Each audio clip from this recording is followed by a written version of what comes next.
The Polar Express by Chris Van Allsburg. On Christmas Eve, many years ago, I lay quietly in my bed. I did not rustle the sheets. I breathed slowly and silently. I was listening for a sound a friend had told me I'd never hear, the ringing bells of Santa's sleigh.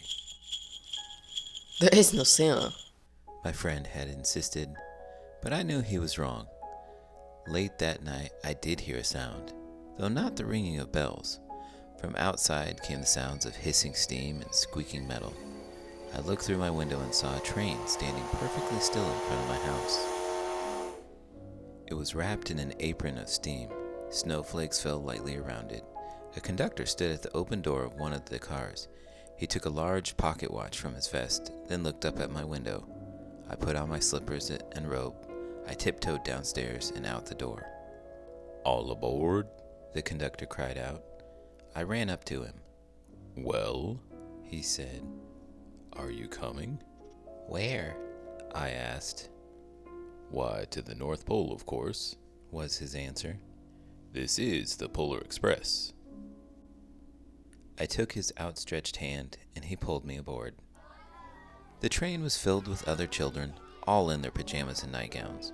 We sang Christmas carols and ate candies with nougat centers as white as snow. We drank hot cocoa as thick and rich as melted chocolate bars. Outside, the lights of towns and villages flickered in the distance as the Polar Express raced northward. Soon there were no more lights to be seen. We traveled through cold, dark forests where lean wolves roamed and white-tailed rabbits hid from our train as it thundered through the quiet wilderness. We climbed mountains so high it seemed as if we would scrape the moon. But the Polar Express never slowed down. Faster and faster we ran along, rolling over peaks and through valleys like a car on a roller coaster. The mountains turned into hills, the hills to snow-covered plains. We crossed a barren desert of ice, the great polar ice cap. Lights appeared in the distance. They looked like the lights of a strange ocean liner sailing in a frozen sea. "There," said the conductor, "is the North Pole." The North Pole. It was a huge city standing alone at the top of the world, filled with factories where every Christmas toy was made. At first, we saw no elves. "They are gathering at the center of the city," the conductor told us. "That is where Santa will give the first gift of Christmas." "Who receives the first gift?" we all asked. The conductor answered, "He will choose one of you." Look, the elves! shouted one of the children. Outside, we saw hundreds of elves. As our train drew closer to the center of the North Pole, we slowed to a crawl. So crowded were the streets with Santa's helpers. When the Polar Express could go no farther, we stopped and the conductor led us outside. We pressed through the crowd to the edge of a large open circle. In front of us stood Santa's sleigh. The reindeer were excited. They pranced and paced, ringing the silver sleigh bells that hung from their harnesses. It was a magical sound, like nothing I've ever heard.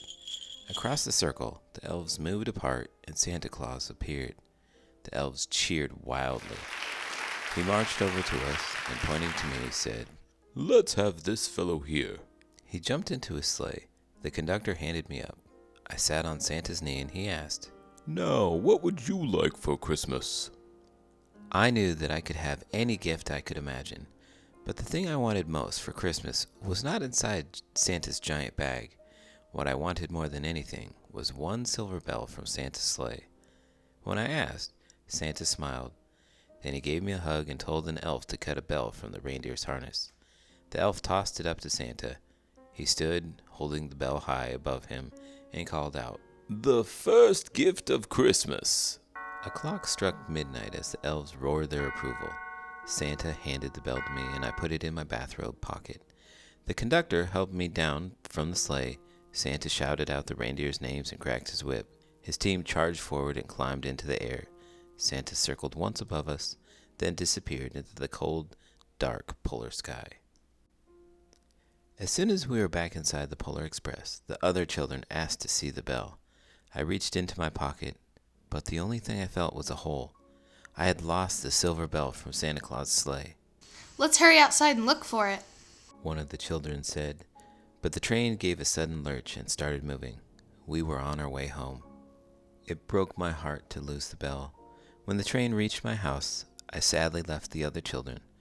I stood at my doorway and waved goodbye. The conductor said something from the moving train, but I couldn't hear him.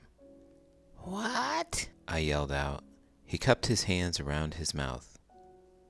Merry Christmas! He shouted. The Polar Express let out a loud blast from its whistle and sped away. On Christmas morning, my little sister Sarah and I opened our presents. When it looked as if everything had been unwrapped, Sarah found one last small box behind the tree. It had my name on it. Inside was the silver bell. There was a note. Found this on the seat of my sleigh. Fix that hole in your pocket. Signed, Mr. C. I shook the bell.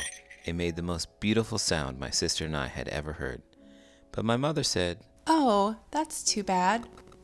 "Yes," said my father. "It's broken." When I'd shaken the bell, my parents had not heard a sound. At one time, most of my friends could hear the bell, but as years passed, it fell silent for all of them.